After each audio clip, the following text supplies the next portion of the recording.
Jamila Islamia TV. Kwa kupata video zetu mpya, usisahau kusubscribe, kushare na kulike ili kupata video mpya kila siku katika channel yetu ya Jamila Islamia TV Tambani. Mke aliyekuwa katika talaka rejea bado anahesabika kuwa ni nusu mke wa mwanamume huyo wa mwanzo. Hayo au hizo ndiyo taratibu za kuchumbia au kukosa. Baada ya kumaliza hapo, tunakwenda haraka kwa sababu tutakuwa na maswali na dakika zenyewe chache. Tunakwenda katika masala ya ndoa. Uislamu umetengeneza nguzo 5 za ndoa. Ziko nguzo 5. Ikitokea nguzo moja katika 5 imekosekana, basi fahamu ndoa uliyoiendea si sahihi, inatakiwa ifungwe tena. Kwa kila mmoja awe makini katika kuzisikiliza nguzo 5 za ndoa. Kwanza patikane muolewa ambaye ni mke. Hiyo ndiyo nguzo ya kwanza. Alafu huyu muolewa awe na sifa 4. Nguzo ya kwanza ni muolewa, na muolewa awe na sifa 4. Sifa ya kwanza, anayeolewa awe Muislamu. Sifa ya kwanza, awe Muislamu.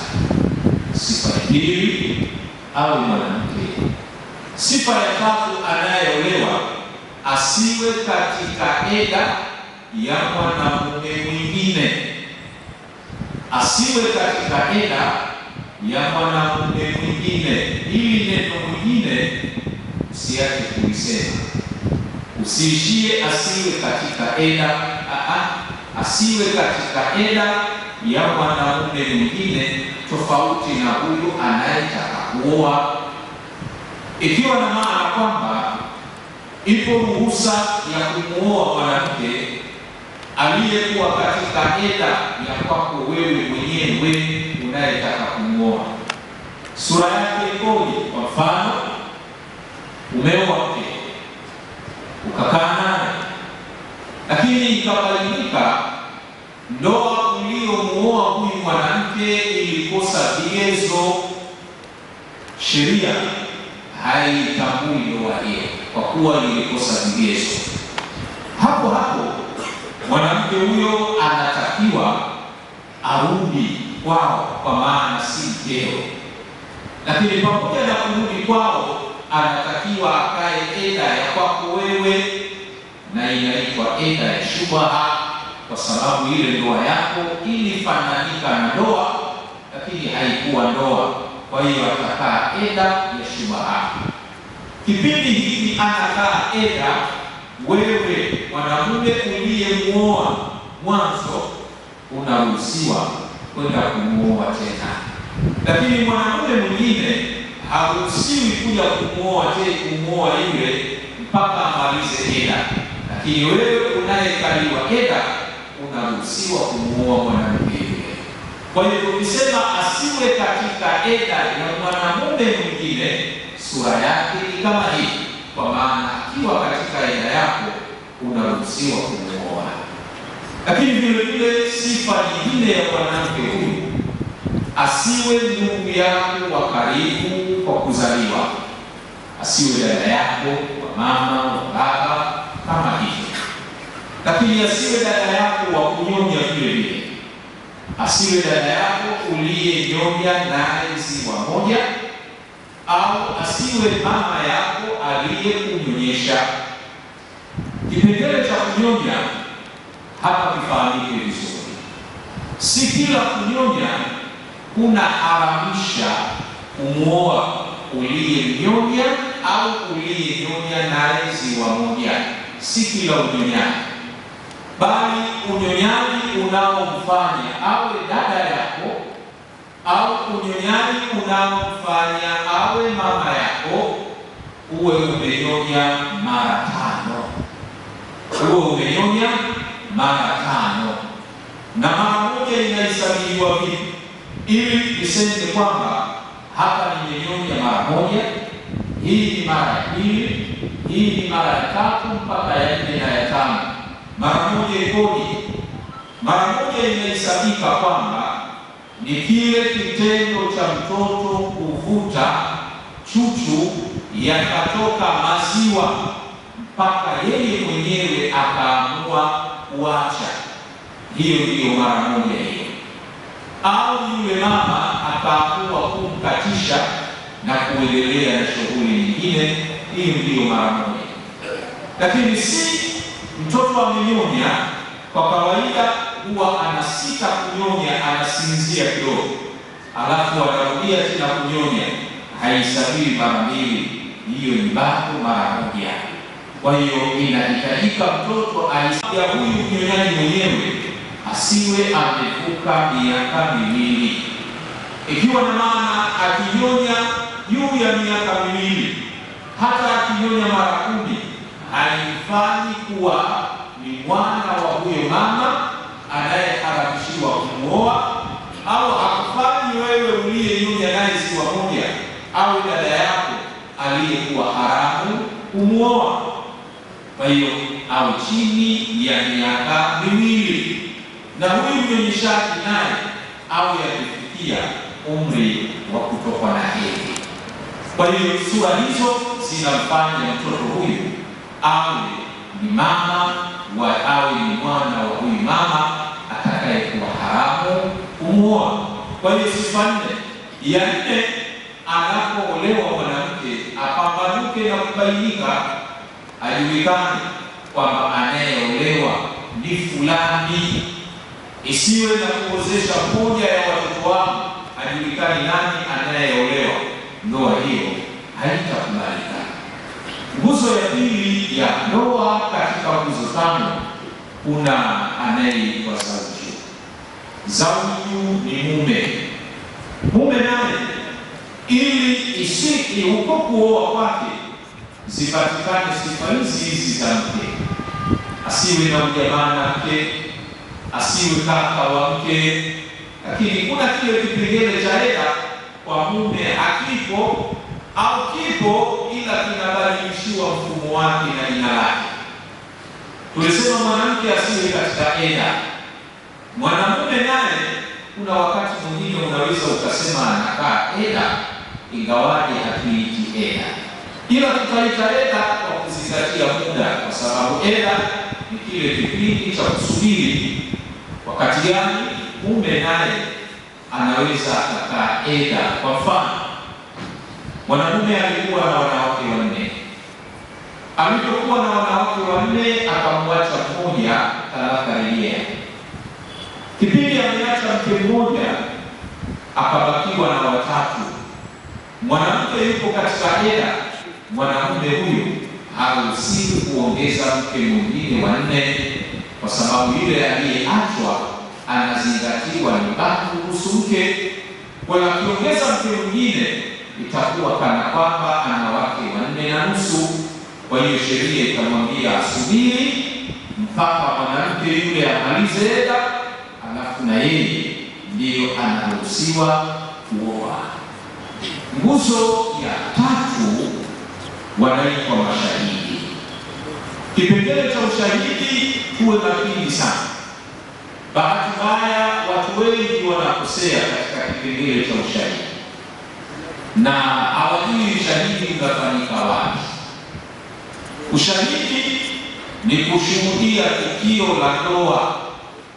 Kushuhudia tukio la ndoa kipindi walii anamtamkia bwana harusi, nimekuozesha. Sasa hii mashahidi unatakiwa mshuhudie maneno hayo, na sivyo inavyofanyika katika jamii yetu. Bwana harusi anatoka na kundi la watu, baadhi wataishia barazani, baadhi watamtafuta mwenyeji wamuulize bibi harusi uko wapi, eti wakamuulize umekubali kuolewa na fulani. Alafu hao waliokwenda huko wakishatoka hapo, yule mwenyeji atakwenda uwani kuanza kuwaambia watu, andaeni kupakua chakula. Ashamaliza ushahidi wake, na yule mwingine aliyekuja na bwana harusi anaanza kupanga ratiba za magari, nani atapanda gari gani, wale wanajihesabu kuwa ndio mashahidi. Na ushahidi ni ule unaopatikana kipindi baba wa bibi harusi anamtamkia bwana harusi, nimekuozesha, hapo ndipo mahala pa kushuhudia. Na kiwango cha chini wasipungue watu wawili. Na ushahidi uko aina mbili, kuna ushahidi sunna na kuna ushahidi wa faradhi. Ushahidi huwa hapa ndio ushahidi wa faradhi, alafu kuna ushahidi mwingine wa sunna. Ushahidi wa sunna ni upi? Ushahidi wa sunna unapatikana kipindi baba wa bibi harusi anachukua idhini kutoka kwa binti yake. Kwa mfano, mimi ndio baba wa bibi harusi, nimeletewa taarifa ya kuwa fulani anataka kumposa binti yangu. Mimi nikapata binti yangu kumwelezea, nimsikilize ridhaa yake, kama vile sura ya kusoma barua hii, na yeye anasemaje yule binti. Hapo napo panasuniwa, hapa wajibishiri, bali panasuniwa wapatikane mashahidi watakaoshuhudia idhni kipindi bibi harusi anaruhusu wali wake kuolewa na huyo atakayemuoa. Sasa ajabu, leo utawakuta watu wanakwenda kumuuliza bibi harusi, waliambiwa kama ushahidi wa sunna kipindi bibi harusi anatoa idhni kumwambia wali wake. Wao kipindi wanakwenda wali haliko pale. Hatuuiti ushahidi wa fardhi kwa sababu ushahidi wa fardhi unapatikana katika jamii, hawashuhudii pale. Sasa wanakwenda kuuliza nani? Unaniuliza sasa pale, hawa tuwaite mashahidi au mashahidi ni wale wapambe wa bibi harusi waliowakuta ndani? Hawa kipindi wanazungumza na bibi harusi, wale wapambe wanawashuhudia kwamba ndani aliingia fulani na fulani, ikawa anamuuliza bibi harusi kuwa umekubali kuolewa na fulani. Kwa hiyo inawezekana ukawafanya hao kuwa ndio mashahidi. Kwa hiyo mifumo ya ndoa inakwenda katika sura hiyo. Kwa kweli mada ya ndoa ni mada pana. Tukimalizia kipande kidogo cha uwalii na uwakala. Mawalii wa ndoa. Ndoa ina daraja katika kuozesha. Si kila mtu anafaa kuwa walii eti kwa sababu wewe ni kaka au kwa sababu wewe ni nani. Daraja ya kwanza ya kuozesha ni baba mzazi. Hayuko baba mzazi atakuwa babu mzaa baba wa bibi harusi. Alipo atakuwa kaka wa baba mmoja mama mmoja na bibi harusi. Hayupo atakuwa kaka wa baba mmoja na bibi harusi. Hayupo atakuwa ambi wa bibi harusi kwa maana ya baba mdogo au baba mkubwa. Hayupo atakuwa mtoto wa ambi wa baba mmoja mama mmoja. Hayupo atakuwa mtoto wa ambi wa baba mmoja. Daraja za ndoa zinakwenda katika sura hiyo katika upande wa uwalii. Mada ya ndoa leo tumeilenga tu kwa ufupi kwa sababu ya dakika tulizokuwa nazo ni chache sana, lakini ni mada pana inayohitaji wasaa. Tunamwomba Mwenyezi Mungu Subhanahu wa Ta'ala atuwafikishe, atukubalie ibada zetu. Wassalamu alaikum wa rahmatullahi wa barakatuh. Wa alaikum assalam wa rahmatullahi wa barakatuh.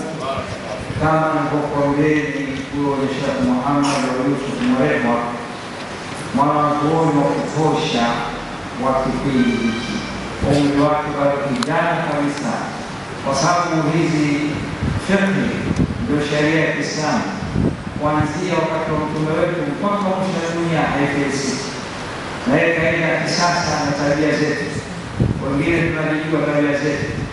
Mtu kawa mke, kundi linatoka, tunataka mke wetu, tunataka mke wetu. Allah mtu mmoja mpeleke kwenye nyumba tatu. Bwana mfunue. Mambo hayafai kabisa.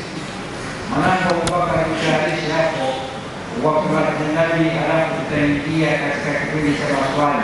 Mtayarisha alafu kila mama kwa nani.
وبارك على رسول الله.